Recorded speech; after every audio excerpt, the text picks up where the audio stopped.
अवतार मेहर बाबा की जय। प्रियतम मेहर प्रभु हमारे बीच में आ ही गए हैं। सभी गायकों के आभार बाबा को भजन सुनाने के लिए। प्रियतम मेहर प्रभु हम सभी को आपके दर्शन, सहवास तथा प्रेम का आनंद देकर हमारा मार्गदर्शन कीजिए, यही आपसे गुजारिश। थैंक यू बाबा। जय बाबा। Beloved God, help us all to love you more and more and more and more and still yet more till we become worthy of union with you. And help us all to hold fast to Baba's Daman till the very end. अवतार मेहर बाबा की जय। अवतार मेहर बाबा की जय। अवतार मेहर बाबा की जय। सभी को प्रेम पूर्वक जय बाबा। इन्फिनिट इंटेलिजेंस ये किताब हम लोग पढ़ रहे हैं और अभी इसमें 11वीं श्रृंखला हमारी चल रही है, जो कि अत्यंत महत्वपूर्ण है। कितनी सारी प्रैक्टिकल टिप्स इसमें मिल रही है कि 4 योगों के द्वारा संस्कारों का नाश किस प्रकार से होता है। इसका पूरा एकदम गहराई से बाबा छोटी छोटी बातों का पूरा स्पष्टीकरण यहाँ बाबा दे रहे हैं। कर्मयोग, ज्ञान योग, भक्ति योग और राजयोग। तो इसमें से हम लोग कर्म योग, ज्ञान योग देख चुके हैं और अभी हमने पिछले सेशन में भक्ति योग को पढ़ना शुरू किया था। पिछले सेशन में हमने ये देखा कि भक्ति योग में मन को प्रगत करके ये दुनिया, शरीर, इसकी चेतना, इसके प्रति अचेतन बन के केवल मन को इस प्रकार से प्रगत करना है, एडवांस करना है कि केवल वो ईश्वर की उसको भाव सदा रहे, ईश्वर की भक्ति में, पूजा में, प्रेम में वो सदा इतना तल्लीन हो जाए कि वो इस दुनिया का, स्वयं का, शरीर का पूरा भान खो जाए।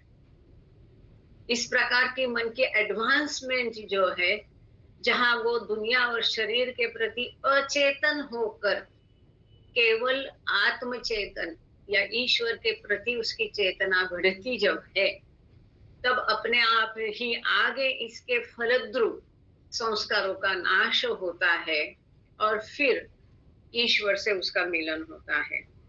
इस बात को हमने देखा कि इसके लिए क्या करना है, तो ईश्वर के सम्मुख हमें होना है, ईश्वर को ही हमें ध्यान करना है, ईश्वर को ही अनुभव करना है, ईश्वर के बारे में ही सदा सोचना है।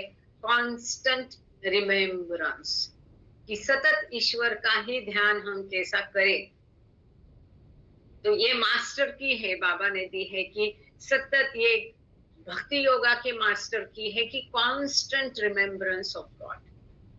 ईश्वर का सतत ध्यान कैसा रहे, उसका सतत ख्याल कैसा रहे, ताकि दुनिया का विचार, ख्याल मन में नहीं आए।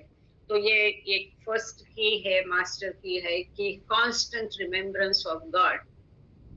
This will help for the advancement of mind. मन प्रगत हो जाएगा, एडवांस हो जाएगा, आत्मचेतन हो जाएगा, तो दुनिया और शरीर की चेतना मिट जाएगी। दुनिया की तरफ पीठ करके ईश्वर की तरफ सम्मुख कैसा होना है, इसकी कुछ कुछ कहानियां भी हमने देखी कल, और कुछ उसको बाबा ने जो प्रयोग किया था इसके बारे में भी हमने कल सुना है। आगे हम पेज नंबर अभी 272 में है, 272, और इसका अंतिम पैराग्राफ हम पढ़ेंगे। यस, आपका जुड़ी है क्या? हाँ, यस यस जी। नीलम जी, आप भी रिकॉर्डिंग शुरू रखिएगा। आपका पता नहीं यार, रिकॉर्डिंग तो हो रहा है लेकिन उसका अनम्यूट हो गया है माइक, और वो म्यूट नहीं हो रहा है। कोई कमांड भी होती है ना अनम्यूट की, म्यूट टर्न ऑफ की कंट्रोल डी होती है। और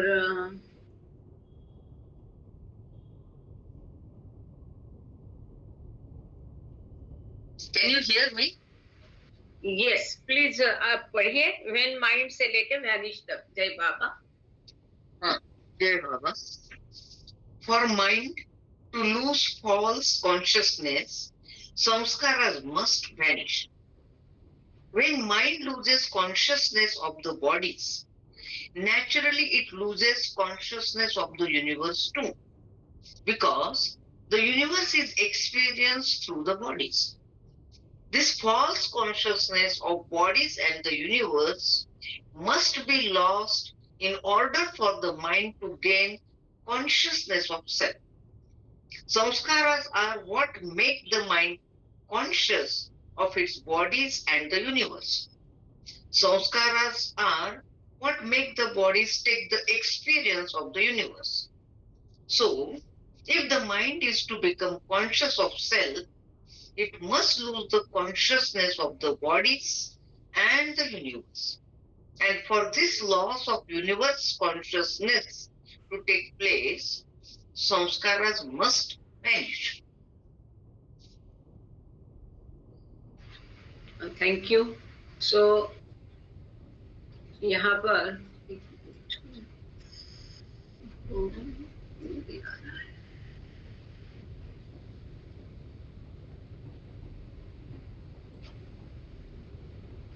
मिनट, सॉरी.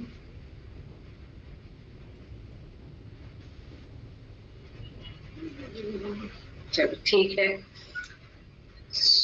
जब ये महत्वपूर्ण बात है कि जब मन अपने शरीर के प्रति चेतना खो देता है, इसके प्रति सचेतन नहीं है, उसको शरीर का भान नहीं है, तब ये जाहिर है, स्वाभाविक है, अपने आप ही दुनिया का भान, दुनिया के प्रति चेतना भी छूट जाती है. क्योंकि इस दुनिया को हम कैसा अनुभव करते? हमारे शरीर के माध्यम से, स्थूल और सूक्ष्म शरीर के माध्यम से हम स्थूल और सूक्ष्म जगत का अनुभव करते हैं. शरीर के बिना विश्व का अनुभव नहीं कर सकते. और यही हमने देखा है कि रूपों की आवश्यकता क्यों पड़ी. इसमें हमने देखा था कि forms were required, why those forms were required. So शरीर के बिना विश्व का अनुभव नहीं कर सकते. और जब शरीर की ही चेतना मन खो देता है, तब विश्व का अनुभव करना उसको जरूरत नहीं होती है, क्योंकि विश्व का अनुभव शरीर के द्वारा ही किया जाता है. ये जो विश्व के प्रति चेतना है, शरीर के प्रति चेतना है, जिसको हम मिथ्या कॉन्शियसनेस, फॉल्स कॉन्शियसनेस या मिथ्या चेतना कहते हैं, ये खोना ही चाहिए. This false thinking must be transformed to real thinking. Only then one will get God realization. So ये मिथ्या चेतना जो विश्व और शरीर के प्रति है, इसका खोना कितना महत्वपूर्ण है इस प्रवास में, ये यहाँ पर समझ में आता है. और ये सीधा ध्येय है, उद्देश्य है भक्ति मार्ग का, कि शरीर और मन की वो भक्ति में इतना तल्लीन होता है ईश्वर के विचार में कि उसको शरीर का और विश्व का भान नहीं रहता है. सो इसकी मिथ्या चेतना खो जाती है. और फिर इस प्रकार से वो जब विश्व के प्रति वो अचेतन हो जाता है, अनकॉन्शियस होता है, तभी और केवल तभी वो स्वयं के प्रति, अपने मूल स्वयं के प्रति, एस कैपिटल, सेल्फ कॉन्शियस या आत्म चेतन होता है. और स्वयं कौन है? ईश्वर. सो इसकी ईश्वर के प्रति चेतना यहाँ जागरूक होती है. और एक बार जैसा कि हमने देखा पिछले सेशंस में कि कर्म योग और ज्ञान योग का उद्देश्य संस्कारों का नाश करना, वहां हम ईश्वर साक्षात्कार की भी इच्छा रखते नहीं है, रादर कुछ भी इच्छा नहीं रखना है. तो वहां उसका मार्ग, मैकेनिक्स है संस्कारों का नाश करना. लेकिन यहाँ उल्टा होता है, मन प्रगत होता है, मन शरीर और विश्व के प्रति अचेतन होता है, तब विश्व का अनुभव करना बंद कर देता है, तब अपने आप परिणाम स्वरूप उसके संस्कार नष्ट होते हैं और फिर उसका ईश्वर से मिलन होता है. ऐसा और ऐसा खाना, ये जो प्रकार है, ये यहाँ पर भक्ति योगा में है कि ईश्वर के प्रति वो सम्मुख होता है, दुनिया से पीठ कर दे, दुनिया की तरफ पीठ करता है, ईश्वर को सम्मुख होता है, तब उसका आत्म चेतना बढ़ती है, मन प्रगत होता है। शरीर और विश्व के प्रति अचेतन होने के बाद उसका अनुभव करना वो बंद कर देता है, तब अपने आप ही उसके संस्कार कटते हैं। संस्कारास are what make the bodies take the experience of the universe. पर इसके अभी वो इतना भक्ति में लीन होता है कि वो अनुभव करना वो बंद कर देता है, तो उसके संस्कार बनना भी बंद होते हैं। इसके लिए मन जो आत्मचेतन यदि होता है तो उसका शरीर का और विश्व की चेतना हो जाती है, क्योंकि ये चेतना होना ही संस्कारों को नष्ट करने में मदद करता है। तो डायरेक्ट उद्देश्य संस्कारों को नष्ट करना है नहीं, कोई भक्ति करना है, ईश्वर से प्रेम करना है, और इस प्रेम में और भक्ति में इतना तल्लीन हो जाता है कि उस शरीर की चेतना खो देता है, और फिर विश्व शरीर की चेतना खो दी तो वो विश्व का अनुभव नहीं करता है, क्योंकि वो चेतन नहीं है, कॉन्शियस नहीं है अपनी बॉडी की तरफ, जैसे मस्त होते हैं। तो फिर उसके संस्कार अपने आप ही कट जाते हैं, वैनिश होते हैं, नष्ट हो जाते हैं, और संस्कार नष्ट होने के बाद ही जीव का शिव बनता है। तो इस प्रकार का मैकेनिक्स है भक्ति योग का। अब हम चलते हैं पेज नंबर 273, 273। रिक्वेस्ट है यहाँ से द एनिहिलेशन से लेके गेम तक पढ़ लीजिएगा। जय बाबा। In Bhakti Yoga, progress towards self-consciousness precedes disappearance of samskaras. आवाज आ रही है ना ठीक से? मैं दूर रखी हूँ इसलिए पूछ रही हूँ। Okay. The annihilation of samskaras can be accomplished through karma and jnana yogas, as was explained earlier. In Bhakti Yoga, however, a different sequence comes into play. For here the mind becomes conscious of self and concurrently unconscious of the bodies and universe without the samskaras having vanished first. The samskaras are completely annihilated when the highest point of bhakti is reached and vasla or union is gained. Thank you. So यहाँ पर भक्ति योग में क्रम बदल जाता है। कर्म योग और ज्ञान योग का उद्देश्य है संस्कारों का नाश करना। वहां पर क्या होता है, पहले संस्कार नष्ट होते हैं और संस्कार नष्ट होने के पश्चात उद्दिष्ट की प्राप्ति होती है, वसल या ईश्वर से मिलन होता है। लेकिन भक्ति योगा में ये क्रम थोड़ा विरुद्ध होता है, उलट होता है, या क्रम बदल जाता है। यहाँ पर पहले मन प्रगत होता है, इसलिए यहाँ क्रम उल्टा है। और जब वो आत्मचेतन हो जाता है मन की शरीर और विश्व की चेतना मन खो देता है, इतना वो भक्ति की में लीन होता है, तल्लीन होता है।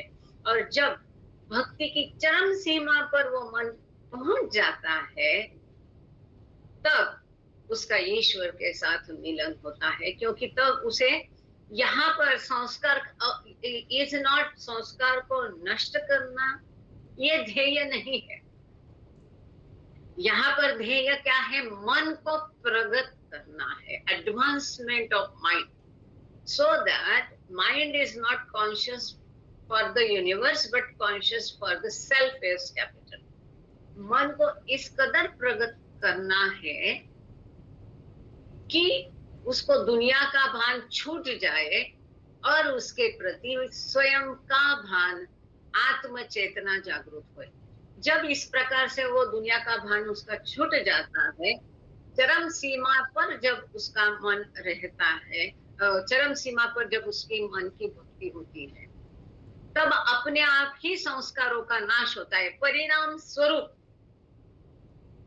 परिणाम है, परिपाक है, उसकी भक्ति में जो तल्लीनता है, उसके परिणाम स्वरूप, उसकी भक्ति की तल्लीनता के परिणाम स्वरूप उसके संस्कारों का नाश होता है, अपने आप ही नाश होता है, और फिर उसका ईश्वर से मिलन होता है।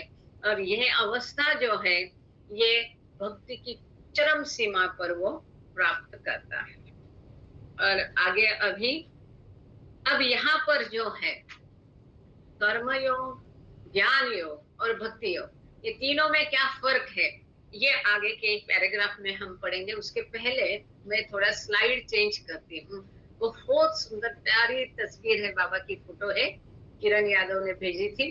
तो अभी इसको हमें मजबूरन हटा के एक स्लाइड हम यहाँ पर प्रेजेंट करेंगे, जिसमें कि भक्ति योग, ज्ञान योग और कर्म योग का फर्क बताया गया है। ये स्लाइड को हम प्रेजेंट करते हैं।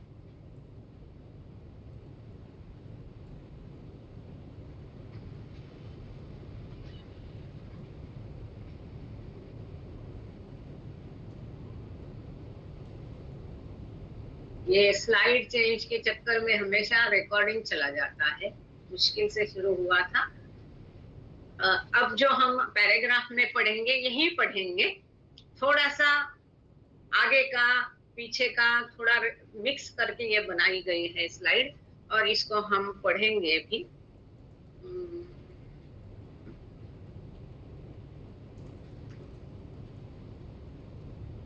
नीलम जी, आज यहाँ पर बिल्कुल ही रिकॉर्डिंग हो नहीं रहा है। आई डोंट थिंक दैट संस्कारास आर डिस्ट्रॉयड इन मेडिटेशन।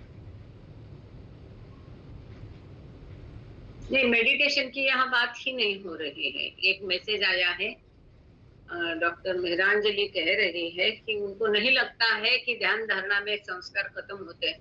नहीं ही होते हैं। इसका भी जिक्र आगे जब हम राजयोग पढ़ेंगे, इसका जिक्र आएगा। ये बाबा ने कई बार इसको डिटेल में समझाया है।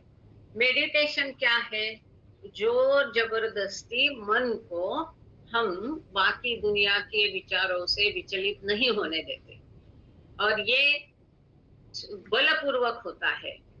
जैसा वो मेडिटेशन से बाहर आता है, सारे विचार फिर से उसके मन का कंट्रोल ले लेते हैं। वो जो मेडिटेशन में साध्य किया जाता है, वो तात्कालिक होता है, टेम्पररी होता है। यहाँ तक कि अगर समाधि अवस्था भी कोई मेडिटेशन में प्राप्त करता है, तो ये समाधि अवस्था मेडिटेशन की ये एक्चुअल जो फना फिरा अवस्था जैसी अवस्था नहीं होती है, वो टेम्पररी होती है। और इसके लिए बाबा ने ध्यान धारणा को कभी भी महत्व दिया नहीं।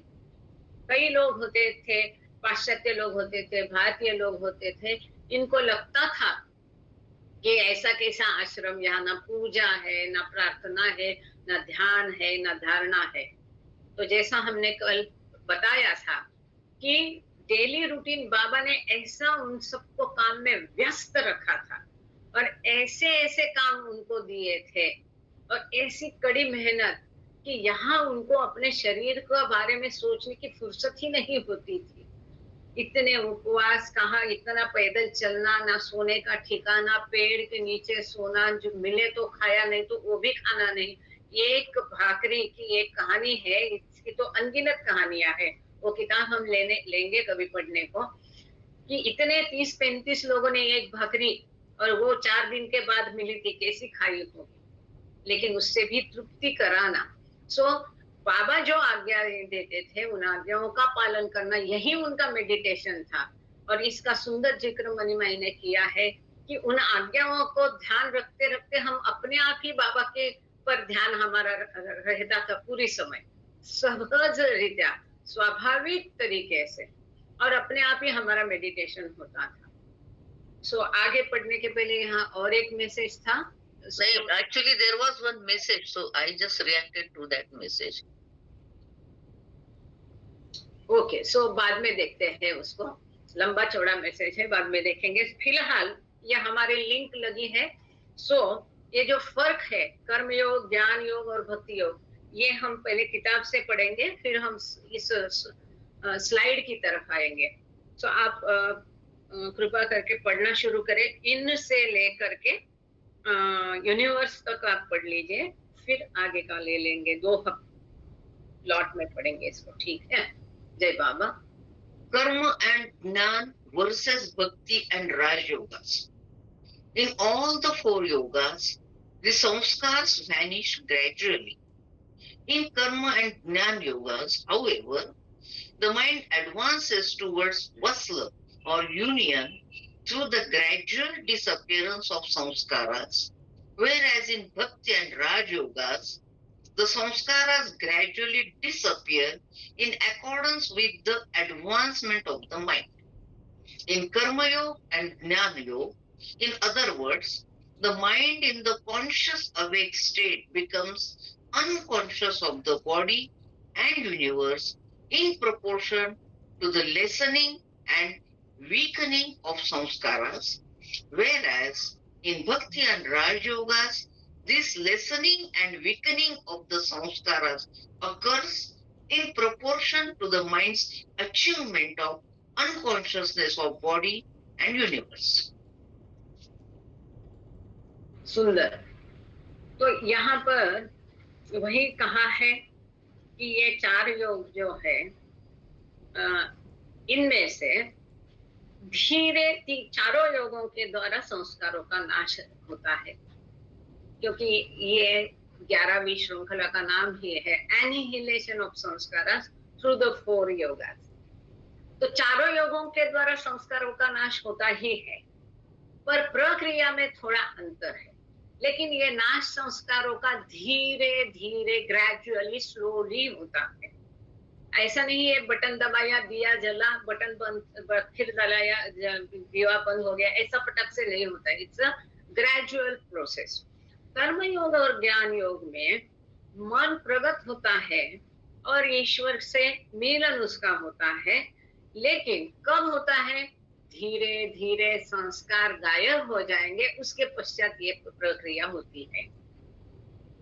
उसके विपरीत भक्ति योग और राज योग में पहले मन प्रगट होता है, आत्म चेतन बनता है, दुनिया की तरफ और शरीर के तरफ वो अचेतन पहले होता है, दुनिया की तरफ पीठ करके ईश्वर से वो सम्मुख होता है।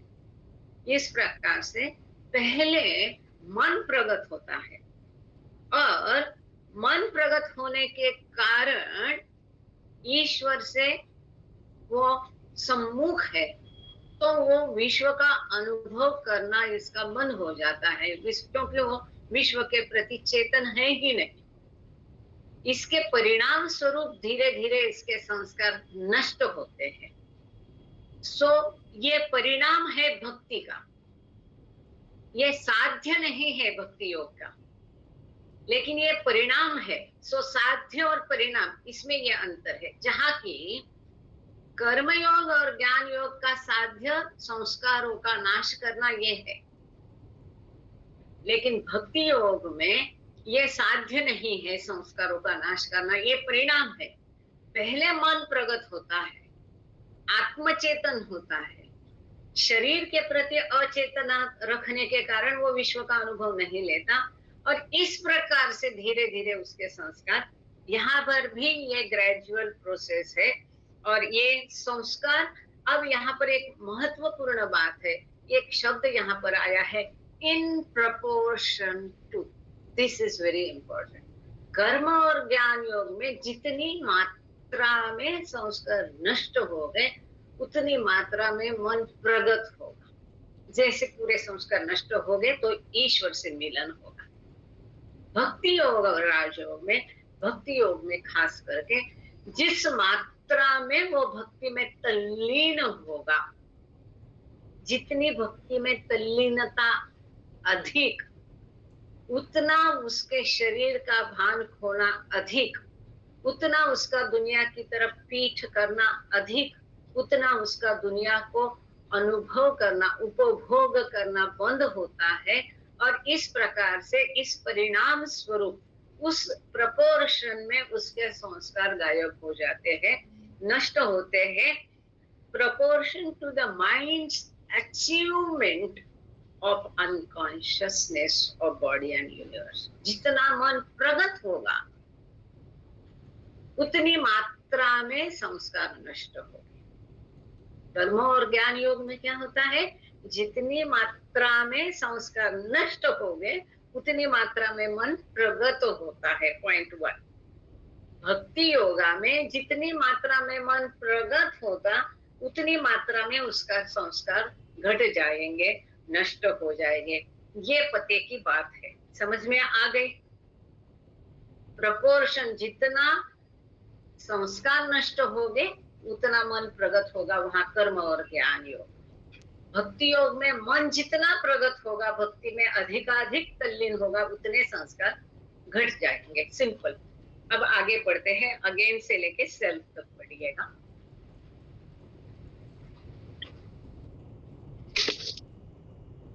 Again, in Bhakti and Raj Yogas, the process does not center on getting rid of samskaras as it does in Jnana and Karma Yogas. Rather, in Bhakti and Raj Yogas, the mind advances towards the self, and in proportion to this progress, the samskaras gradually lessen. In the end, the samskaras vanish completely as a result of the mind turning its face or rukh away from the bodies and universe and towards God or self. Beautiful. वही है वापस से कि भक्ति और राज योगा में ये प्रक्रिया का उद्देश्य संस्कार घटाने या नष्ट करना है नहीं। जैसा कि कर्म योगा और ज्ञान योग में उद्दिष्ट होता है संस्कार नष्ट करना है, इसके विपरीत भक्ति योगा में संस्कार घटते हैं धीरे धीरे। जैसे जैसे मन प्रगत होता है, स्वयं की प्रति आत्मचेतन होता है, उस मात्रा में जैसे मन प्रगत होगा उस मात्रा में संस्कार घटते जाएंगे और अंततः सारे संस्कार नष्ट होंगे जब भक्ति चरम सीमा पर पहुंच जाएगी, जहां वो अपने शरीर का विश्व का भान खो देती है और इसके परिणाम स्वरूप फिर उसका संस्कार नष्ट होंगे जब उसका रुख होगा ईश्वर की तरफ और दुनिया की तरफ पीठ होगा। यही सब इस स्लाइड की तरफ अब हम चलते हैं और उसके पश्चात आगे का रीडिंग कंटिन्यू करेंगे। चलेगा? स्लाइड ले ले पहले। आप सब लोग कृपा करके अब स्क्रीन पर देखिए। सबको पढ़ने आ रहा है, उम्मीद है पढ़ने भी आ रहा है और हैंड राइटिंग भी समझ में आ रहा है ना। थोड़ा धीरे धीरे आप लोगों को आदत हो जाएगी मेरा हैंड राइटिंग समझने की। यहाँ फर्क क्या है? एक तरफ है कर्म और ज्ञान योग लेफ्ट साइड में और राइट साइड में भक्ति योग और राजयोग। ये दो हिस्सों में बटा है। 4 योग 2 हिस्सों में बटे।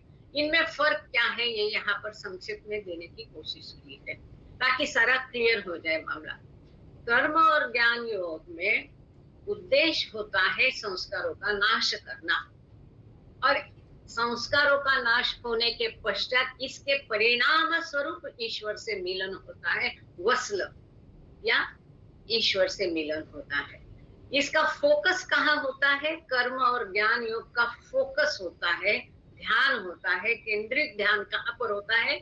संस्कारों का नाश करने पर इसका फोकस होता है। उसका ध्येय होता है संस्कारों का नाश करना, ये डायरेक्ट ध्येय है। डायरेक्टली संस्कारों का नाश कैसा होता है?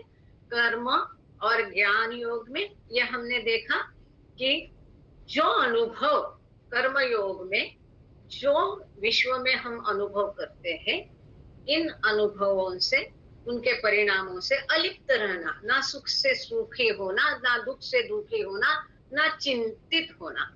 मन को सभी भाव भावना से अलिप्त रखने से नए संस्कार बनते नहीं। ये फंडा है कर्म योग का। और ज्ञान योग में क्या है? वो संस्कारों को जड़ से खत्म करता है। कैसे? तो संस्कार को स्थूल रूप देता नहीं, माने कि सूक्ष्म रूप में ही उसको खत्म करता है। इसका अर्थ क्या है? जो इच्छाएं मन में निर्माण होती है, ये इच्छाएं संस्कारों का सूक्ष्म रूप है, सटल फॉर्म है। ज्ञान योग में इस इच्छाओं को वो मार देता है। जो मन में इच्छा निर्माण होती है उसके अनुसार वो कार्य करता नहीं है। कार्य नहीं किया तो उसके फलद्रूप सुख दुख भोगने का सवाल नहीं आता है और इस प्रकार से कर्म के बंधन नहीं होते और संस्कार घट जाते हैं। इस प्रकार से दोनों योग में डायरेक्ट संस्कार को नाश करना ये उसका फोकस होता है, ध्यान होता है, केंद्रित होता है। इसके परिणाम स्वरूप क्या होता है?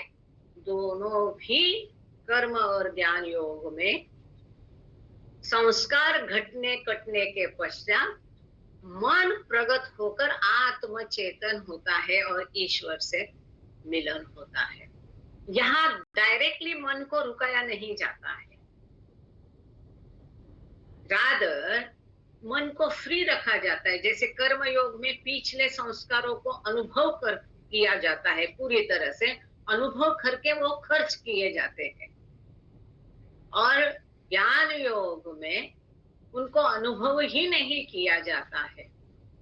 और इस प्रकार से मन से ही इच्छा को निरस्त किया जाता है, नष्ट किया जाता है, और इस प्रकार से संस्कार नहीं बनते हैं। और संस्कार नहीं बनेंगे तो आत्मचेतन मन होता है, प्रगट होता है। लेकिन भक्ति योग और राजयोग में राइट साइड में देखिए, आत्मचेतना, भक्ति योग और राजयोग क्या होता है? यहाँ आत्मचेतना जागृत होती है पहले। यहाँ उद्देश्य क्या है? मन को प्रगट करना, ये उद्देश्य है। जहाँ यहाँ पर उद्देश्य क्या था? लेफ्ट में कर्म और ज्ञान में उद्देश्य क्या था? संस्कारों को नष्ट करना, ये उद्देश्य था। अब भक्ति योग और राजयोग में मन को प्रगट करना, आत्मचेतन करना, ये उद्देश्य होता है। और इसके कारण मन शरीर और दुनिया के प्रति अचेत होता है, अनकॉन्शियस होता है।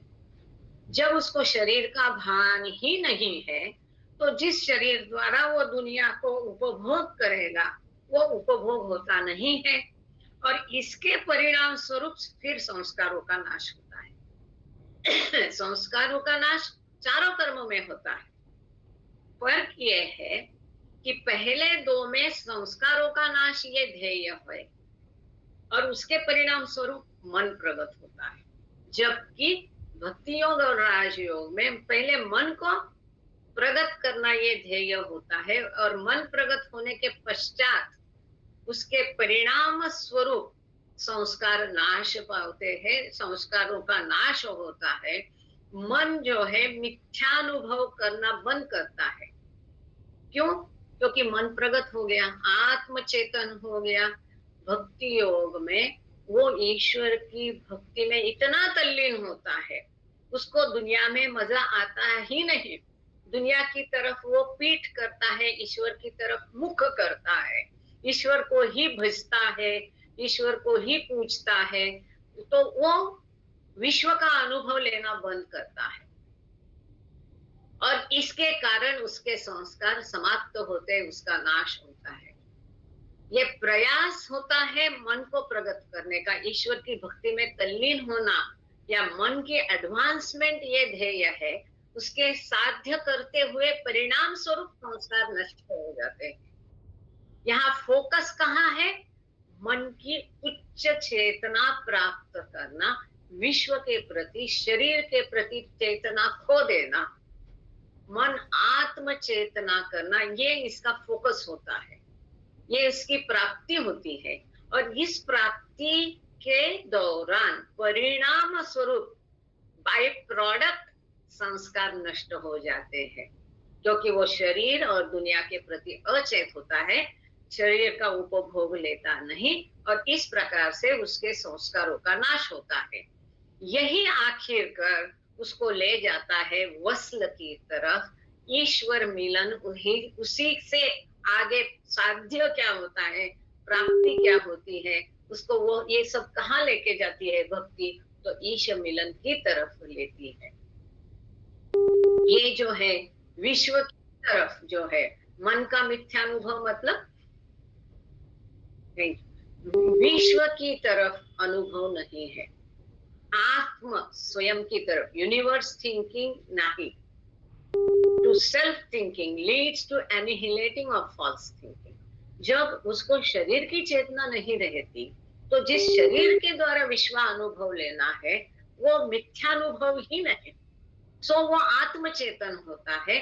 और ये आत्मचेतना सारे संस्कार नष्ट करती है, और फॉल्स थिंकिंग जो है, मिथ्यानुभव है, विश्वानुभव है, विश्व का अनुभव है, मिथ्या का अनुभव लेना बंद कर देती है, तब वसल होता है, ईश्वर से मिलन होता है। आई होप अब इसमें और एक मजेदार बात है, यहाँ पर फिर से देखिए स्लाइड में जो बीच का पोर्शन है, जो कुछ येलो और ग्रीन में लिखा है, इसमें और एक बार इसको बताने की कोशिश की है। चारों योग का मार्फत संस्कार नष्ट होते हैं। और संस्कार क्या है? ये संस्कार ही है जो हमें शरीर की चेतना देते हैं। ठीक है, ये यहाँ पर बताया, संस्कार एरो दिखा के शरीर चेतना दी है। अब कर्म और ज्ञान में इसका उद्देश्य डायरेक्टली, यहाँ एरो देखो आप, लेफ्ट में एरो दिखता है, यहाँ पीला में नाश लिखा है दिखता है, सेंटर में जो पीला पोर्शन है, इसमें संस्कार के लेफ्ट में एक एरो दिखा के नाश लिखा है। थैंक यू उषा देवी जी, रेखा जी। सो मेरे उम्र वालों को दिख गया है।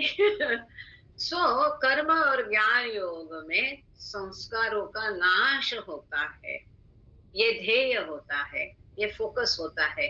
और यहाँ से दूसरा एक एरो दिया है, इसके यहाँ लिखा है परिणाम, येलो में लिखा है, संस्कारों का नाश का ये परिणाम स्वरूप शरीर चेतना खो देता है, मन प्रगट होता है। वेयर एज जो भक्ति योग और राजयोग में है, इसका साध्य देखो नीचे से है। अब यहाँ पहला एरो आया, राइट साइड में देखो बीच में पहला एरो नीचे से है, साध्य लिखा, यहाँ पर येलो दिखाई देता है, साध्य लिखा है।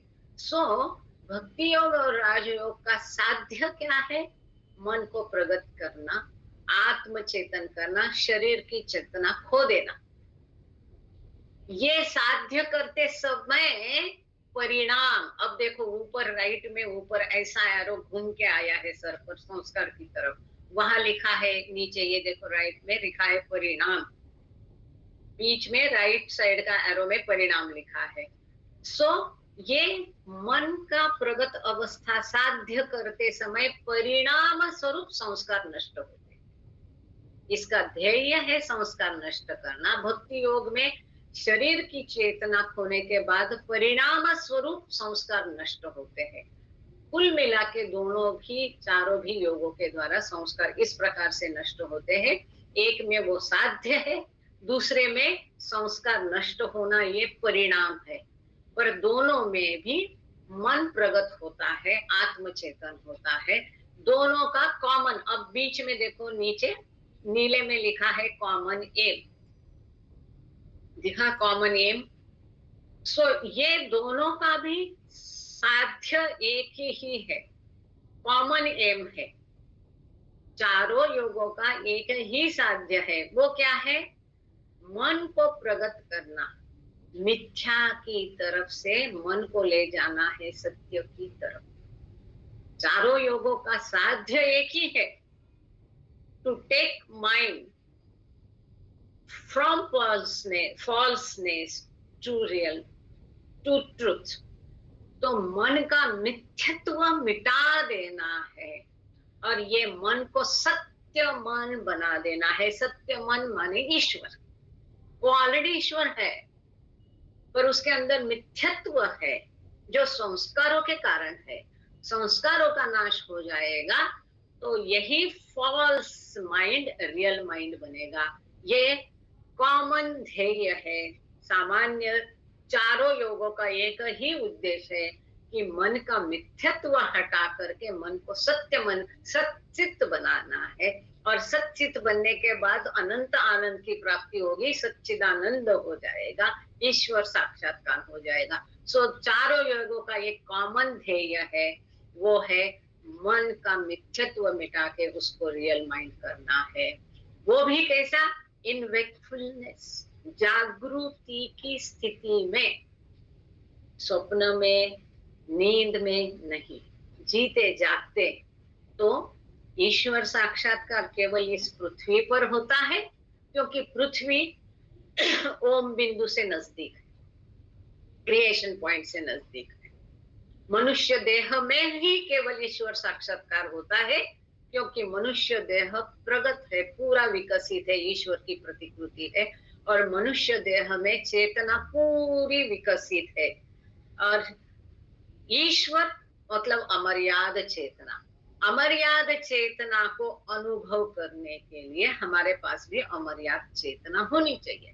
इस प्रकार से मनुष्य के पास अमर्याद चेतना है, और मनुष्य की अमर्याद या पूरी विकसित चेतना ये संस्कारित चेतना है, भारित चेतना है।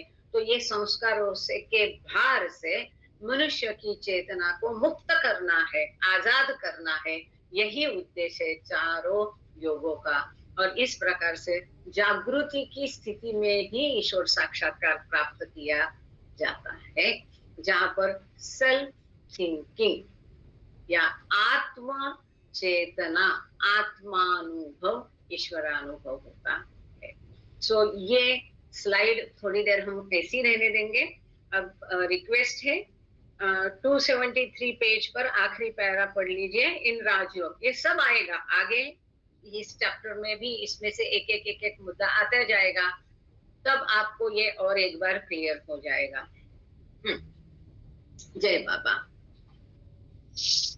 Achieving Nirvikalpa Samadhi through Rajyoga. In Rajyoga, then the mind becomes conscious of self and unconscious of the bodies and the universe without the samskaras vanishing first. In the end, by means of this yoga and as a result of the processes which it specifies, the samskaras vanish completely, which happens when the highest state of concentration is achieved. This highest state is that of Nirvikalpa Samadhi, which is not to be confused with Yoga Samadhi. In Nirvikalpa Samadhi, mind stops itself altogether and ceases to think. Thank you. So यहाँ पर राजयोगा का बारे में दिया है कि राजयोग में ये मन फिर से प्रगट होके आत्मचेतन बनता है और अपनी शरीर और विश्व के प्रति अचेत होता है। इसमें पहले संस्कार गायब नहीं होते हैं, जैसे कर्म और ज्ञान में पहले संस्कार गायब होते हैं।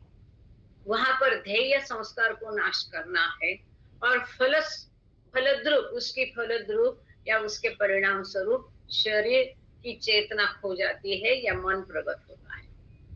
पर राजयोग और भक्ति योग में साध्य उसका फोकस है मन को प्रगट करना। पहले संस्कार गायब नहीं होते हैं, पहले मन प्रगट होता है, शरीर और विश्व के प्रति अचेत होके आत्मचेतन होता है और फिर संस्कार गायब होते हैं। अंततः योग के प्रक्रिया के परिणाम स्वरूप संस्कार पूरी तरह से गायब होते हैं। यहाँ पर भी संस्कार नष्ट होते हैं, लेकिन ये कब होता है? जब ये पूरा आपका एकाग्र चित्त की उच्चतम स्थिति में जब कोई पहुंचेगा, concentration, highest state of concentration, एकाग्रता की उच्चतम स्थिति पर जब मन पहुंचेगा, तब ये होता है कि आत्मचेतन होता है और संस्कार नष्ट होते हैं। इस उच्च स्थिति को ही निर्विकल्प समाधि कहा गया है, जहां पर कि पूरा अनुभव लेना बंद होता है, कोई अनुभव नहीं, कोई चिंतन नहीं है। लेकिन यहाँ पर ये सूचित किया है कि निर्विकल्प समाधि और योग समाधि को कंफ्यूज नहीं करें। योग समाधि बिल्कुल अलग चीज है, जैसे कि पहले चर्चा की थी कि वो क्या कौन सी कुंडलिनी वगैरह शक्ति जागृत करके 5 चक्र को ये करके फिर योगा के द्वारा, वो अभ्यास का विषय है। प्रैक्टिस करके जब समाधि प्राप्त की जाती है वो तात्कालिक वो होती है योग समाधि। लेकिन निर्विकल्प समाधि में मन का रुख पूरी तरह से बदल जाता है। योग समाधि में फिर से वो समाधि से वापस आएगा तो उसने जो दबा के इच्छाएं रखी थी वो डबल फोर्स से ऊपर आती है और खर्च करने के लिए मजबूर करती है। खास करके जब स्टेजेस है, सप्त भूमिकाओं का उसका प्रवास शुरू हो जाता है, तब बाबा ने कहा है कि जो इस प्रकार से योग माध्यम से गुरु की सहायता बिना आगे जा रहे हैं, वो लोगों को चौथी भूमिका में खतरा अत्यधिक होता है, क्योंकि अब तक उन्होंने जो अपने ऊपर नियंत्रण रखा है वो कृत्रिम नियंत्रण था। जैसे कि हमने कर्म और ज्ञान में क्या देखा था, विद द अंडरस्टैंडिंग, उसको इच्छाओं को जड़ से मारना है, to kill the desires with the understanding, इस समझ बूझ के साथ उसको वो अपने कार्य पर नियंत्रण रखना है, यही सही ज्ञान है। ऐसा देखा था ना हमने ज्ञान योग में देखा था, याद है। लेकिन यहाँ अगर योग मार्ग में जो योग समाधि होती है वहां कृत्रिमरीत्या दमन होता है, वहां निग्रह नहीं होता है। दोनों चीज में फर्क है। यहाँ मूलभूत फर्क कौन सा है, निग्रह जो सोच बूझ समझ के साथ आती है, मन से उभरती है, दुनिया की तरफ बिल्कुल उदास हो जाता है, पीठ होती है, ईश्वर की तरफ मुख करता है। लेकिन योग मार्ग में ये दमन होता है, इन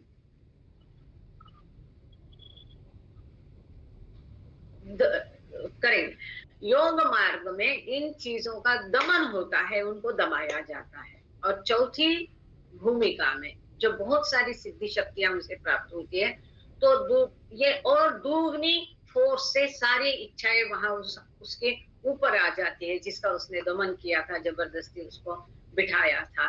और वहां पर उसके शक्तियों का दुरुपयोग स्वयं के उपभोग के लिए होने की संभावना, खतरा अधिक होता है। इसलिए इसको कभी बाबा ने ये किया नहीं। अब यहाँ पर एक सवाल भी है और पहले भी एक सवाल पेंडिंग है। अब हम चलते हैं पेज नंबर 274, 274। उसके पहले यहाँ पर का एक, कैन यू प्लीज रिपीट, निर्विकल्प समाधि, निर्वाण समाधि और निर्विकल्प समाधि दो अवस्था है। निर्वाण स्थिति वो होती है, मतलब जिसको जय बाबा अविनाश कुकुलकर, आपने अगर गॉड स्पीक्स पढ़ा है तो फना मतलब सातवीं भूमिका, ये ईश्वर साक्षात्कार की भूमिका है। सातवीं भूमिका के दो पार्ट है, ए एंड बी।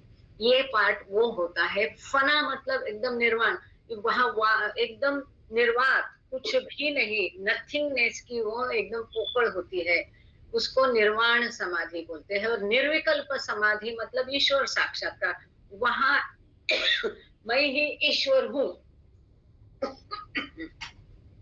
इस भावना के साथ, इस भावना वहां पर जगह लेती है, वो निर्वाण की वो पोकड़ भर जाती है।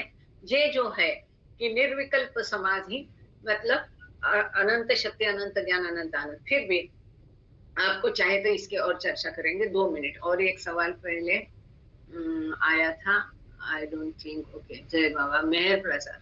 When someone is in a state of meditation where they lose awareness of their body and the world, are they examining their samskaras? What exactly happens during that condition? उतने समय के लिए उनके संस्कार अबेयंस में रहते। मेहर प्रसाद निमजे, आपका सवाल है कि कोई मेडिटेशन की स्थिति में होता है तो उस समय उसके संस्कार जैसे नींद में हमारे अबेयंस में रहते हैं, नष्ट नहीं होते हैं। आपकी वो समाधि की स्थिति, योग समाधि, मेडिटेशन की समाधि टूट जाएगी तो वापस वो उभर कर वो आएगा, आगे किताब में आएगा। It only last for a short while, but do the संस्कारास get exhausted during that time? No. आपके सवाल का उत्तर नहीं है मेहर प्रसाद निमजे। और इसीलिए मैं गांगड़े सर अगर उपस्थित है, and if you are in a condition to speak, can you please speak for 5 minutes, just explain the nirvana samadhi or nirvikalpa samadhi, sir? जय बाबा, गांगड़े सर है क्या? वीणा ताई तो जुड़ी हुई है, कोई बात नहीं है। करेंगे। थोड़ा मैं भी गले को आराम देती हूँ। थोड़ा ये आपके निर्विकल्प और निर्वाण समाधि का मसला अगर क्लियर है तो कृपा करके थंब अप करिए, नहीं तो हम फिर से उसकी चर्चा करेंगे। फिलहाल I need to rest my throat. तो पढ़ने के लिए रिक्वेस्ट है 274 पेज में, टू रिकैपिचुलेट से लेके कंप्लीटली तक जाता। प्लीज वीणा ताई आहेत का? जय बाबा ताई, जय बाबा। Sir are you okay? हाँ, यस, ओके ओके। तो यहाँ पर एक सवाल है, निर्विकल्प समाधि के बारे में अविनाश कोपुलकर जानना चाहते हैं। 2 मिनट में आप समझा देंगे प्लीज? यस यस, आपने जो अभी इसके पहले जो इनको आंसर देना परफेक्ट और करेक्ट है कि 7th स्टेज, उसमें फर्स्ट पार्ट इज निर्वाण and the last one is निर्विकल्प। तो पहले निर्वाण में बिल्कुल ओनली ब्लिस रहता है, एकदम वैकेंट उनको पूरा रहता है वहाँ, पोकळी याला जिसको हम कहते हैं। तो उस अवस्था का वो अनुभव करते हैं, उसमें ब्लिस मिलता है। लेकिन जो नेक्स्ट निर्विकल्प समाधि जो है, it is advance stage of final stage of 7th, जिसमें पूरा अखंड आनंद यानी ब्लिस पावर, पूरा जो तीनों भी जो एस्पेक्ट्स है वो पूरे एंजॉय करते हुए विलीन हो जाता है ईश्वर में। तो आई एम गॉड, यही उसको उसकी अनुभूति आ जाती है। अनुभूति खुद मैं ईश्वर हूँ, इसके आ जाती है 7th में निर्विकल्प पे। लेकिन निर्वाण में वो नहीं आती। It is a first stage, prior to that 7th के वो पहले की स्टेज है, जैसे आपने बताया ए और बी परफेक्ट बताया। और उसमें सिर्फ वो निर्वाण का पोकल का अनुभव करता है। उसमें शायद मेरे ख्याल से जो मुझे याद है, ओनली ब्लिस का वो अनुभव करता है, मगर बाकी जो एस्पेक्ट्स है, पावर, अदर एस्पेक्ट्स तीनों, तो त्रिनिधि के, तो वो उसमें एंजॉय नहीं करता। तो आपने जो कहा एकदम परफेक्ट, जो इसके पहले उनको जो आंसर दिया ना, I am very satisfied, perfect है। जय बाबा। जय बाबा sir, thank you. In short, Avinash Kopulkar ji, फना अवस्था ये निर्वाण है, और फना फिल्ला या ईश्वर साक्षात्कार अवस्था, ये फना फिल्ला अवस्था, ये निर्विकल्प समाधि है, जहां पर अनंत शक्ति, अनंत ज्ञान, अनंत आनंद, सबका वो आनंद लेता है। मैं ही ईश्वर हूँ, सब मुझी से है। और जो फना अवस्था है, वहां पूरा निर्वात होता है, पोकड़ होता है, वैक्यूम होता है, कोई भी भावना नहीं होती है। यहाँ पर बिल्कुल कुछ भी नहीं, नथिंग, एब्सोल्युटली नथिंगनेस की अवस्था होती है। उसको निर्वाण समाधि अवस्था बोलते हैं। It last for some time, but immediately this feeling comes, ये भावना आती है कि मैं ही ईश्वर हूँ। ये भावना के साथ वो वैक्यूम हट जाता है, निर्वाण अवस्था हट जाती है। अविनाश कोपुलकर जी, आपको क्लियर हुआ कि नहीं? आप कहाँ हो? जय बाबा। ओके ओके, सायरे गुरु जी कुछ कहना चाह रहे हैं इस विषय में? जय बाबा। जय बाबा, जय बाबा।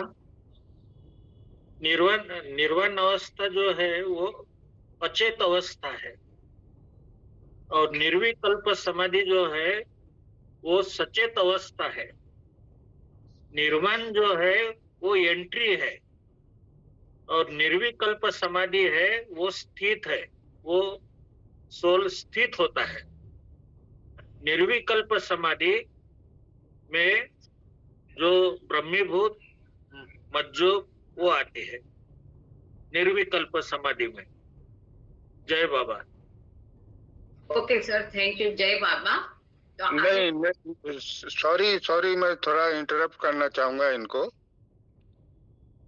इसमें अचेत नहीं होता। निर्वाण अवस्था यानी एंट्री है, एंट्री है, लेकिन अचेत नहीं होता। नहीं तो वो ब्लिस को कैसे अनुभव करेगा? निर्वाण यानी पोकड़ी रहती है पूरी, ईश्वर है या नहीं है। आप समझ नहीं रहे मेरी बात को। मैं ये कहना चाहता हूँ कि वो अनंत ब्लिस का अनुभव करता है। ओके, तो अगर वो अचेत होगा, एक काम करते, इसको हम जब गॉड स्पीक्स पढ़ेंगे ठीक है, इसकी चर्चा okay okay because we are okay diverting from our subject. क्योंकि अविनाश Okay. सर ने पूछा था तो उनको थोड़ा हाँ। जो है या फिलहाल will keep it on abeyance जो है वो कंटिन्यू निर्माण आवर अवस्थे में रीडिंग। है। Okay so okay okay madam. जय बाबा, सॉरी, हम गॉड स्पीक्स में इसकी चर्चा करेंगे जी। सभी के आभार, थैंक यू कमलेश सर, सायरे गुरुजी और दुबे जी। जय बाबा आपका। आप पढ़ना शुरू करें please to recapitulate.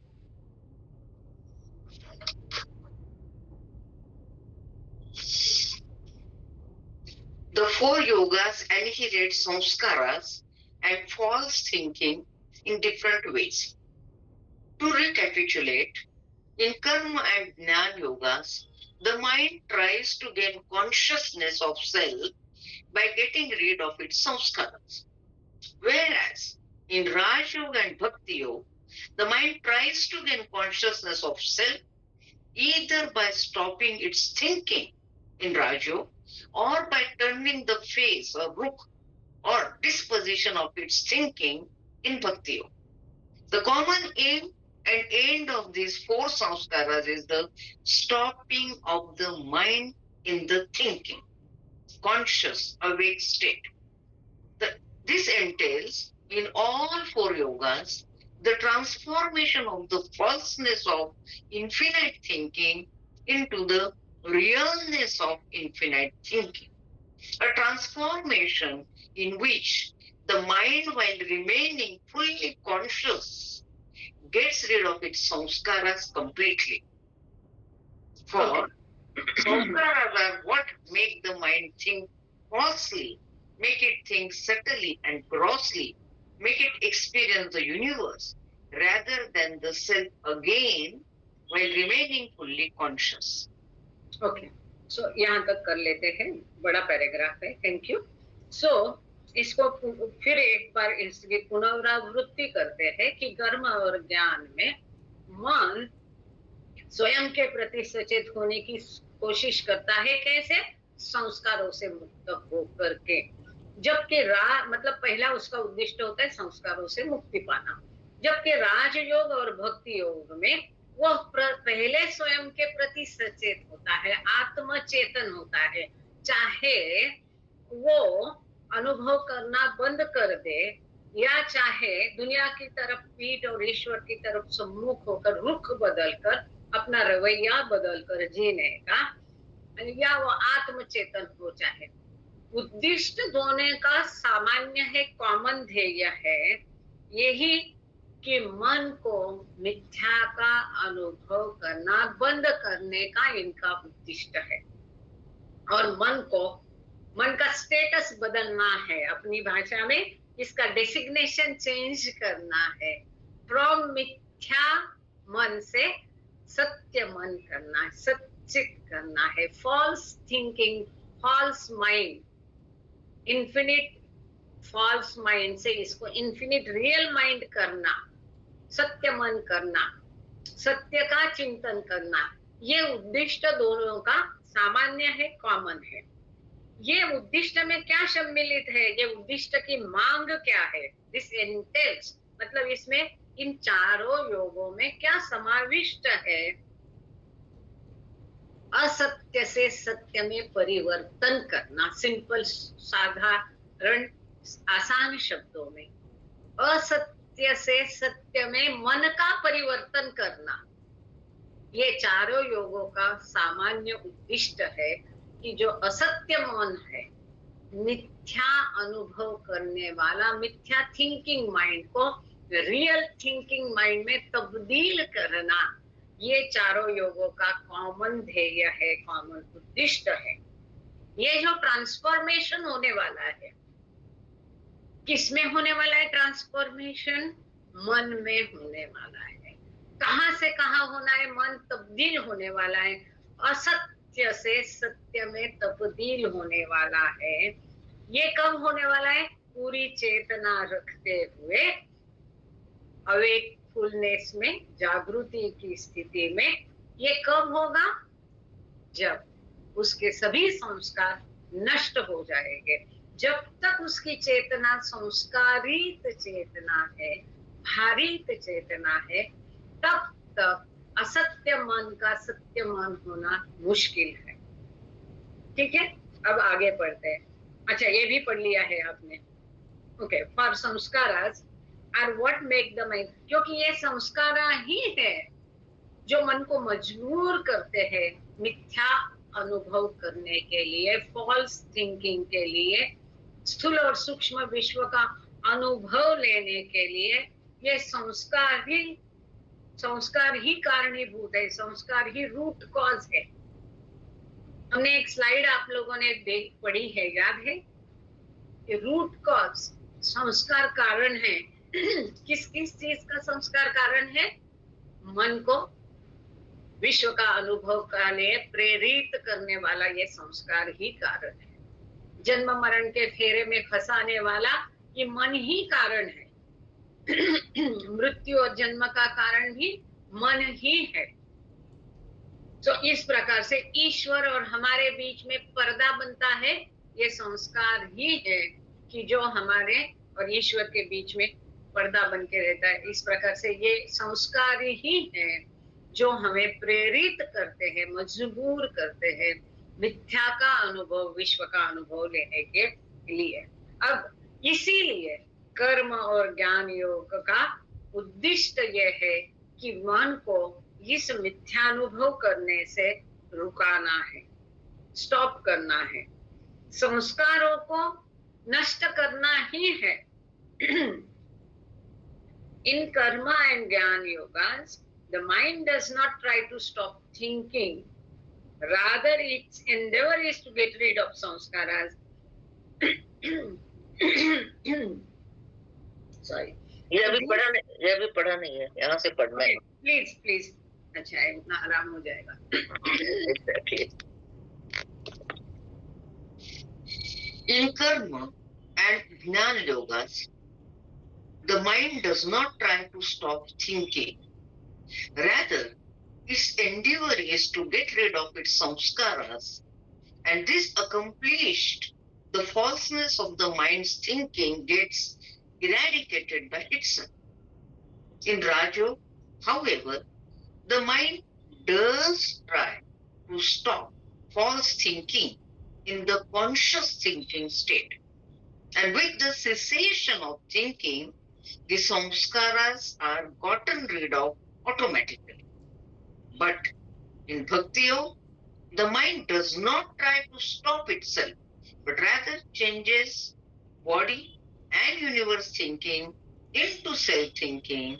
And in the course of this change, false thinking is annihilated in the mind's conscious thinking state.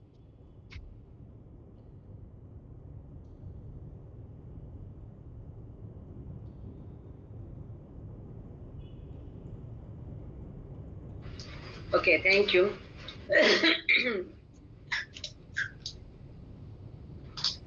So, कर्म योग और ज्ञान योग के पश्चात राजयोग और भक्ति योग में थोड़ा सा बदल क्या है वो यहाँ दिया है। जहाँ कर्म और ज्ञान योग में मन अनुभव करने से रुकता नहीं, अपने आप को स्टॉप करता नहीं। जैसे कि हमने देखा कर्म योग में क्या होता है, पिछले संस्कारों को अनुभव करके खर्च किए जाते हैं और फिर संस्कारों का नाश कैसा किया जाता है कि अनुभव करने के दौरान सुख या दुख का अनुभव नहीं करते, फीलिंग्स नहीं। और ज्ञान योग में जड़ से उसको खत्म किया जाता है। इस प्रकार से कर्म और ज्ञान योग में अनुभव करने से मन को रोका नहीं जाता है, रादर उस अनुभव को अनुभव करते समय जो संस्कार हम इकट्ठे करते हैं उनको खत्म करने की कोशिश की जाती है। और इस प्रकार से ये मन का मिथ्यत्व अपने आप ही खत्म होता है। जैसे जैसे संस्कार जिस अनुपात में संस्कार खत्म हो जाएंगे उस अनुपात में मन विरक्त होते जाता है, प्रगत होते जाता है, आत्मचेतन होते जाता है और अपने आप ही उसका अनुभव रुख बदल जाता है, अनुभव कम होता है। अब राजयोग में क्या होता है, लेकिन mind does try to stop false thinking. राजयोग में मन कोशिश करता है मिथ्या का अनुभव करने से परहेज रखने की, या मिथ्यानुभव बंद करने की मन कोशिश करता है, वो भी सचेत जागृत स्थिति में, जिससे कि अपने आप ही संस्कार खत्म होते हैं, संस्कारों का प्रबलत्व कम हो जाता है, अपने आप ही ऑटोमेटिकली संस्कार नष्ट होते हैं। मतलब वहां पर राजयोग में अनुभव नहीं करना, ये उसका उद्देश्य है। लेकिन भक्ति योगा में मन ऐसा कुछ भी अपने आप को रोकता नहीं है, रादर वो बदलता है, अपना रवैया बदलता है, रुख बदलता है, वो दुनिया की तरफ पीठ करता है, ईश्वर की तरफ मुख करता है, दुनिया की मजे लेना, उपभोग लेना वो बंद करता है और आत्म चेतना, स्वयं का अनुभव करना वो शुरू करता है। भक्ति की चरम सीमा पर उसको ये अनुभव आता है, सेल्फ थिंकिंग। शरीर और विश्व की चेतना खो करके वो आत्म चेतन बनता है। ये प्रक्रिया के दौरान उसका मिथ्या अनुभव नष्ट होता है और फिर उसके संस्कार नष्ट हो जाते हैं।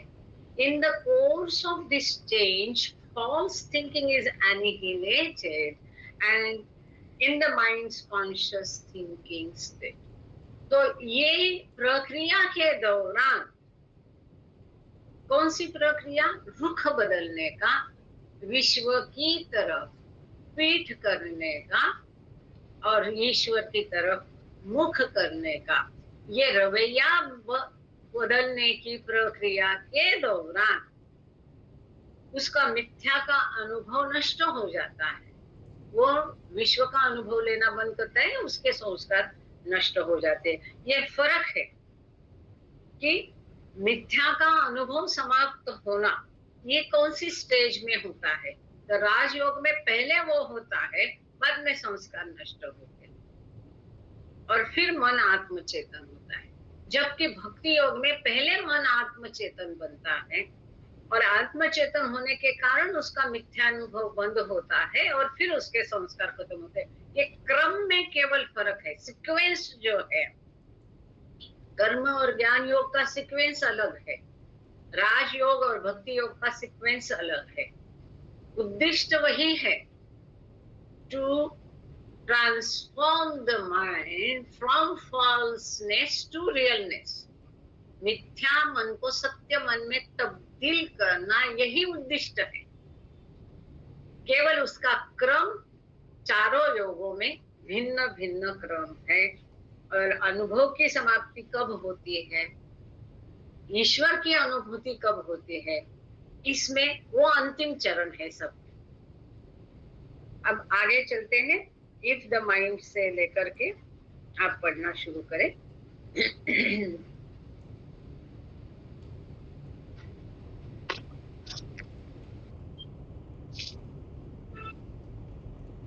Means of attaining self-thinking through the 4 yogas.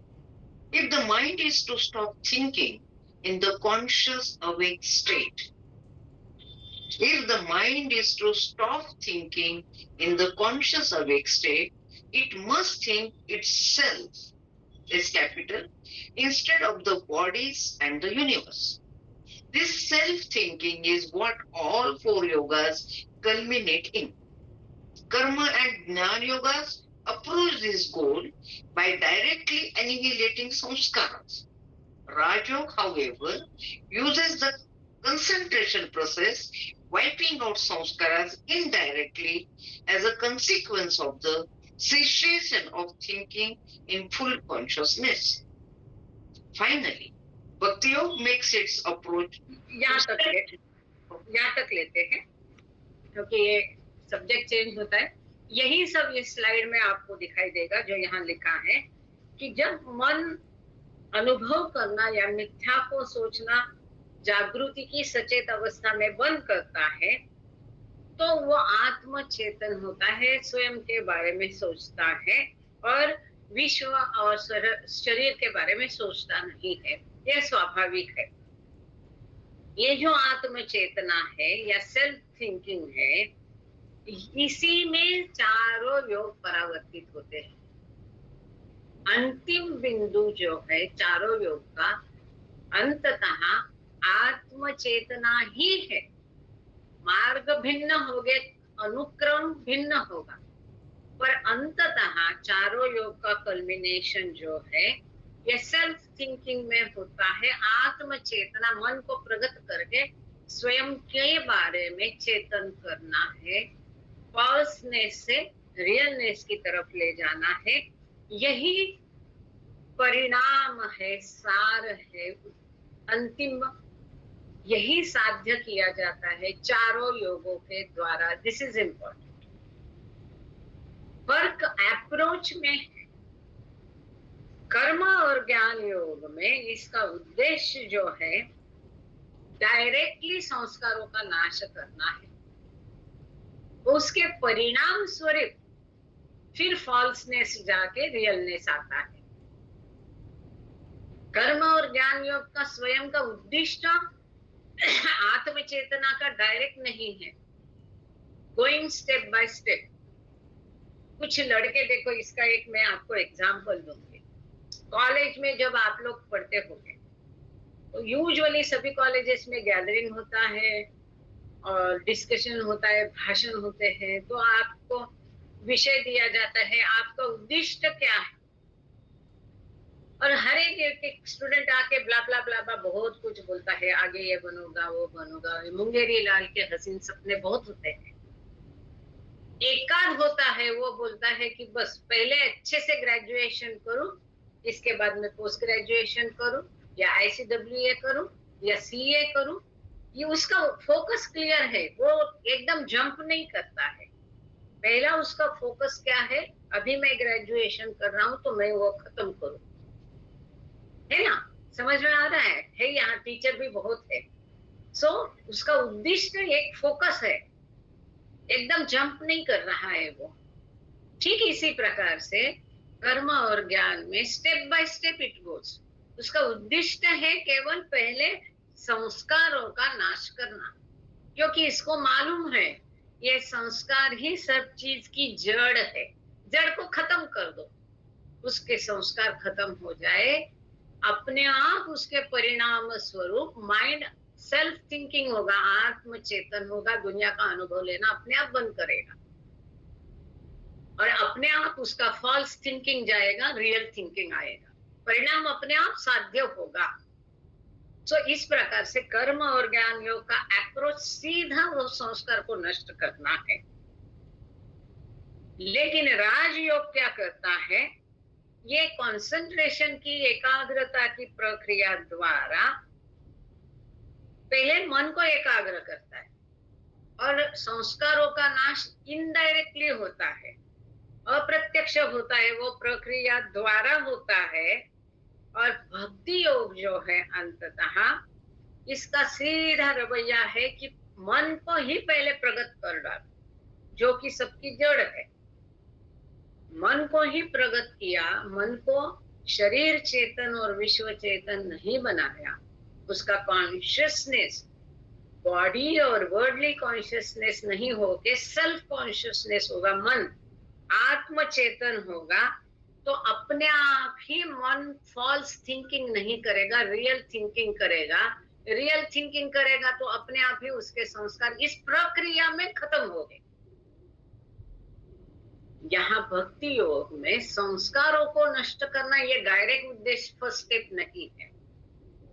आजकल होता है ना कई स्कूलों में डबल ग्रेजुएट, और ग्रेजुएशन और पोस्ट ग्रेजुएशन में साथ में होता है, ग्रेजुएशन और LLB दोनों साथ में होता है। आजकल आया है ये नया पैटर्न, हमारे जमाने में नहीं था, स्टेप बाय स्टेप था। लेकिन अभी क्या है, इस भक्ति योग में डायरेक्ट मन को प्रकट करना है, तो मन फॉल्स थिंकिंग, मिथ्या सोच नहीं करेगा, सत्य सोच करना शुरू करेगा। तब वो अपने आप उस प्रक्रिया में संस्कारों को नष्ट हो जाएगा।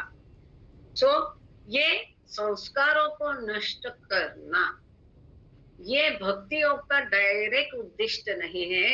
ये उसका उद्देश्य मन को प्रगट करने की प्रक्रिया में कंसिक्वेंटली, परिणाम स्वरूप अपने आप इस प्रोसेस में अपने आप ही मन प्रगट होगा तो संस्कार नष्ट हो जाएंगे। यहाँ पर स्लाइड में देखिए, बीच में जो ये पीला वाला है ये महत्वपूर्ण है। भक्ति राजयोग में साध्य है मन को आत्मचेतन करना, उसके परिणाम स्वरूप संस्कार खत्म हो जाते हैं। सो एनिहिलेशन ऑफ संस्कार इस प्रकार से होता है। अब आगे फॉर से लेके इम्प्लाइज तक पढ़ लीजिएगा। जय बाबा। अच्छा, जया ताई के कुछ मैसेजेस मैंने, आई एम सॉरी, मैं पढ़े नहीं, मैं अभी पढ़ती हूँ। अच्छा, जया ताई नहीं, ओके, निस्ताने जी है। Gautam Buddha reached only up to the state of nirvana and hence denied the existence of God. I don't know about it. निर्विकल्प state is, अच्छा ये निर्विकल्प और निर्वाणा में चल रहा है। Beyond nirvana and hence experiences the Godhood, correct है। निर्वाणा is the निर्विकल्प is the highest state है, मतलब nirvana is lower to it, lower highest कहना गलत है, लेकिन यस, निर्वाणा फर्स्ट है, ये अवस्था है, निर्विकल्प की अवस्था है। एंड महत्वपूर्ण है, when there is vacuum there is absolutely nothing, इतना पक्का है, बाकी मैं नहीं जानती, बट निर्वाणा मतलब उसका अर्थ ही ये प्रतीत करता है, कंप्लीट वैक्यूमनेस। ओके, आगे का मैसेज है, if someone tries to practise all the yogas together simultaneously would it hasten the process of healing sanskaras? Yes, and that is possible। बाबा कहते हैं कि जो अवतार की पनाह में है, जो अवतार के मंडली जन है, ये चारों योगों को एक साथ प्रैक्टिस करके अपना साध्य कर सकते हैं। जो अवतार के प्रेमी है वो भी ये चारों योगों का एक साथ अभ्यास कर सकते हैं। सो आगे चलते हैं, आप फॉर से लेके इम्प्लाइज तक पढ़ लीजिएगा प्लीज। जय बाबा।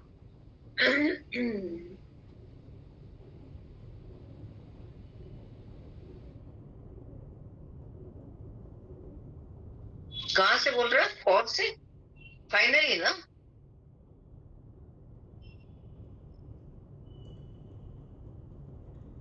हेलो जय बाबा, फाइनली से पढ़ना है ना? Okay okay.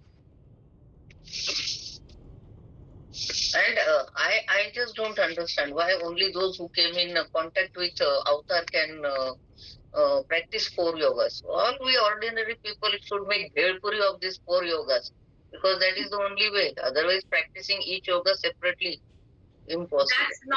That is the problem. We'll discuss this important aspect after finishing this para. This is very important point. There is a root cause for that. See why I don't go much further discussion, many people afterwards phone me or tell me that we are not interested in your question answer, you have separate session for it and blah blah blah blah। Anyway, but it is a mixture of both the things, क्योंकि फिर ये लेंगे, आपका मुद्दा महत्वपूर्ण है, पर first we'll concentrate on finishing this para। Okay, is that okay? Jai Baba।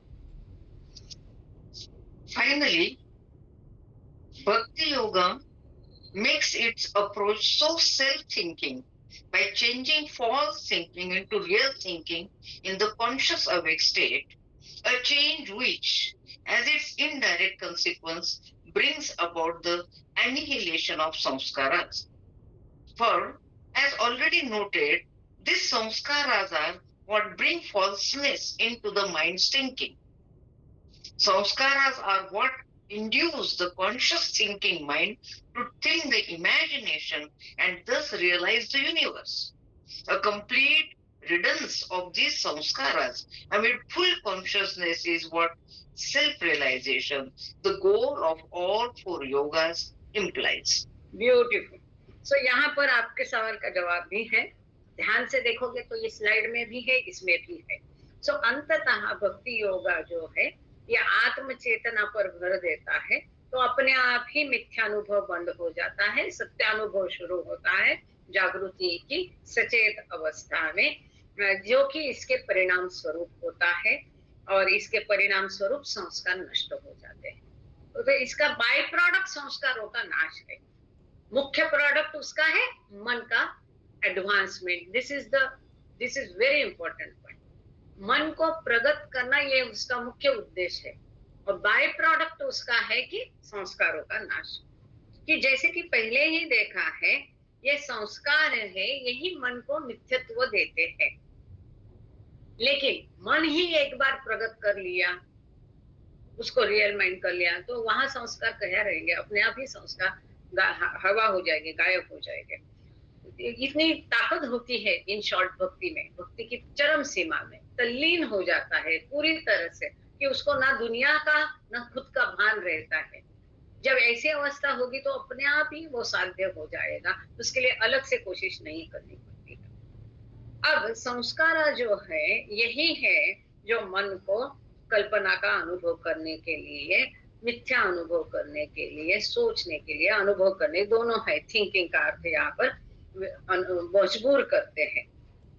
इन संस्कारों का संपूर्ण नाश पूरी चेतन और जागृत अवस्था में करना ही आत्म साक्षात्कार है। इस प्रक्रिया को ही आत्म साक्षात्कार कहते हैं, जो कि चारों योगा का सामान्य उद्दिष्ट है। अब यहाँ वो बाबा के किताब की पंक्ति मैंने कही कि चारों योगों का सामान्यतः कोई अनुभव इकट्ठा करता नहीं। विश्व में देखेंगे तो कोई एक योग करके वो चला जाता है, क्योंकि जैसा हमने देखा कि उद्दिष्ट कॉमन एम एक है, लेकिन प्रक्रिया भिन्न है। क्योंकि कर्मयोग में, जैसे आपका मुद्दा था why not this bhelpuri all together, कर्मयोग में वो पिछले संस्कार को खर्च करने के लिए उसको अनुभव करता है, और भक्ति योग में हम तो अनुभव करने के लिए पीठ ही उसको तरफ, दुनिया की तरफ पीठ करते हैं, मना करते कुछ नहीं, हम जाने, हमारा भगवान जाने, और उसमें तल्लीन होता है, भूल जाता है दुनिया को। So how can you bind both together? और जबकि ज्ञान योग इसके भी और आगे है, वो इच्छा ही मन में नाश कर देता है। सो ये why it is possible only with अवतार? बिकॉज अवतार is the highest of the high. और ये डिफरेंट है, होम्योपैथी, एलोपैथी, आयुर्वेदा जो भी है, सबका अलग है। आयुर्वेदा में क्या है? उष्णते न उष्णता शम्यते। फॉर एग्जाम्पल, कि उष्णता का रोग है तो उष्णता बढ़ा के ही उसको मारना है। इसके विपरीत एलोपैथी और होम्योपैथी का अलग तरीका होता है। लेकिन फिर भी तीनों को एक सुंदर तरीके से, जहां जो पैथी खत्म होती है, जिसका लिमिटेशन जहां पर पैथी का आता है, उसको खत्म करके दूसरी पैथी का उपयोग करना उचित मात्रा में।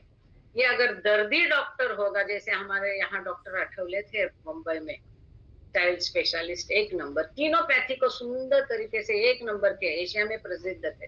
इसी प्रकार से हमारी डॉक्टर गोहर तीनों पैथी का उचित मात्रा में बराबर प्रयोग करती थी। तो इसके लिए दर्दी ही चाहिए, सामान्य का ये काम नहीं। और जब अवतार है, जो हाईएस्ट ऑफ द हाई है, उसके मंडली के लोग और उसके पनाह में जो लोग हैं, इनको आप एरे गेरे नहीं समझना। तो ये दर्दी के हाथों में खेल है, तो ये उचित मात्रा में, उचित प्रमाण में, जिस प्रकार से उसको करना है, वो मदद करेगा, तब उसके बंदे उसको कर पाएंगे। I think this is what I think. मेरी सीमित बुद्धि से मैंने आपके भेलपुरी का उत्तर देने की कोशिश की है। और फिर भी अगर कोई और इसमें कुछ कहना चाहता है तो फोरम इज ओपन। आखिरी 6 मिनट बचे हैं, कृपा करके अभी हैंड रेज करके बोलिए, क्योंकि फिर बाद में क्योंकि वैसे भी हम लोग अब जाएंगे पेज नंबर 275 पर। सो इस विषय में किसी को अगर कुछ कहना है तो यस सर, दुबे जी, जय बाबा, बोलिए। जय बाबा। मैं ये कह रहा हूँ कि ये जो चारों योग है ना, ये साइड रोड है, और जब बाबा से हम मिल जाते हैं तो ये हाईवे बन जाता है। फिर इन योगों की हम लोगों को जरूरत नहीं है। Very good. तो प्रेम एक ही योग बाबा ने बताया, इसमें ये सारों योगों का परिपाक प्रेम योग है। कैसे? वाई प्रेम योग बाबा हमेशा प्रेम योग सर्वश्रेष्ठ क्यों, इसके ऊपर बड़ा एक बार हमने पूरा विश्लेषण दिया था। तो ये प्रेम योग में भक्ति योग आप आ गया, पूरी तल्लीनता से उसको प्रेम करो, सब आ गया सब। अब प्रेम जब हम करते हैं प्रियतम से, हम अपने आप हमारा रुख उसकी तरफ होता है, दुनिया की तरफ पीठ होता है। जब उसमें हम दिल से प्रेम करते हैं तो अपने आप ज्ञान योग की सारी इच्छाएं बाकी भौतिक मिट जाती है। अब जब ये प्रेम हम उससे दिल से करते हैं तो ना हम सुख से सुखी होते हैं, ना दुख से दुखी होते हैं। इस प्रकार से ये बाबा का प्रेम योग में ये चारों योग इकट्ठे उन्होंने बांधे हैं। ये मंजूर है तो हाथ ऊपर उठाइए, नहीं है 100%। सो यस देशपांडे भाऊ कुछ कहना चाहिए। निर्वाण में भौतिक शरीर छूटता है, समाधि में भौतिक शरीर रहता है या नहीं भी रहता, निर्वाण में भौतिक शरीर छूटता है।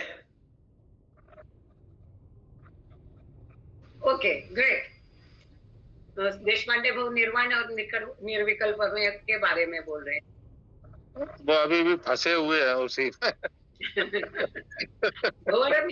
नहीं कोई बात नहीं, चलो आगे। और कोई कुछ कहना चाहता है चारों योगों के सिलसिले में, क्योंकि ये निर्वाण निर्विकल्प हम जब वर्ड्स फिक्स पढ़ेंगे या आगे इसमें आएगा तो उसमें उसकी चर्चा होगी, कोई बात नहीं, क्योंकि हम भटकना नहीं चाहते हैं। We have to be focused. So इसके बारे में अगर किसी को कुछ कहना है तो कह दीजिए, अभी 3 मिनट बाकी है। मैं ये कहना चाहता हूँ मैडम जी कि कर्मयोग और ज्ञान योग ये ड्राई मार्ग है, इसमें प्रेम नहीं है, क्योंकि इसमें उद्देश्य जो है वो ईश्वर प्राप्ति नहीं है, परमात्मा प्राप्ति नहीं है। इसमें संस्कारों को खत्म करने का उद्देश्य है, इसलिए ये ड्राई है। इनमें प्रेम नहीं है, रस नहीं है। और ये जो हमारा प्रेम मार्ग है इसमें रस है। भक्ति मार्ग में अगर प्रेम मार्ग और जुड़ जाता है तो ये रस। जी जी सही बात है, सही बात है सर।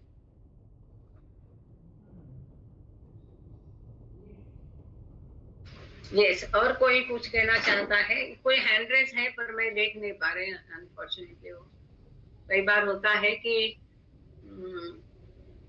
थोड़ा सा ये किसका हैंड रेस है? अच्छा बलराज जी का वो शायद बोल चुके हैं। ठीक। अच्छा ये सुरेश वर्मा जी है कि नहीं है? और कोई कुछ बोलना चाहता है? दीदी आप बोलना चाहते हैं? सुनीता दीदी सर आपके आप जो बोल रहे हैं ना सब लोग बहुत अच्छा लग रहा है। I am enjoying.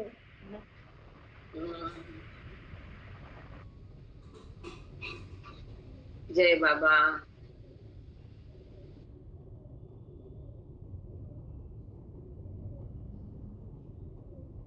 आगे का थोड़ा पढ़ लेते, 2 मिनट है, समय बर्बाद नहीं होना है। सो पेज नंबर 275 में जीव बिकमिंग शिव थ्रू कर्म एंड ज्ञान योगा एंड राज एंड भक्ति योगा। सो चारों योगों के द्वारा अंतिमतः उसका उद्देश्य हो या ना हो, ये रूखा हो सूखा हो, लेकिन इससे मेरे ख्याल से रुकना ही चाहिए अभी। वैसे भी टाइम हो गया, गला आज दाद दे रहा है। बारिश है ना यहाँ, तो थोड़ा सा दिन भर चल रही है, वर्षा है, पंप खत्म हो गया शायद इसके लिए है, तो यहाँ रुक जाते हम लोग, है ना। Thank you Baba, thank you all of you. और हम प्रेयर ले ही लेते हैं। सायरे गुरुजी आज आप प्रेयर आप करेंगे। जय बाबा। सायरे गुरुजी और परसों हम लोग मिलेंगे। बाकी सुंदर है इसमें आगे, और 2-3 पेजेस है, बहुत सुंदर सुंदर है आगे, तो ये पढ़ने के लिए हम जरूर मिलेंगे, थर्सडे को मिलेंगे। अभी हम रुक जाते हैं, बाबा की प्रेयर करते। अवतार मेहर बाबा की जय। थैंक यू बाबा। जय बाबा। यस सर गुरुजी जय। अवतार मेहर बाबा की जय। अवतार मेहर बाबा की जय। अवतार मेहर बाबा की जय। जय बाबा। हे परवरदिगार, सबके राखनहार, और सबकी रक्षा करने वाले तुम्हारा कोई आदि नहीं है और न तुम्हारा कोई अंत है। तुम अद्वैत हो, तुम तुलना से परे हो और तुम्हारा पार कोई नहीं पा सकता है। तुम्हारा कोई रंग और कोई रूप नहीं है। तुम आविर्भाव से रहित हो और तुम गुणातीत हो। तुम अपार हो और अगाध हो। कल्पना और धारणा से परे हो। शाश्वत और अनश्वर हो। तुम अखंडनीय हो।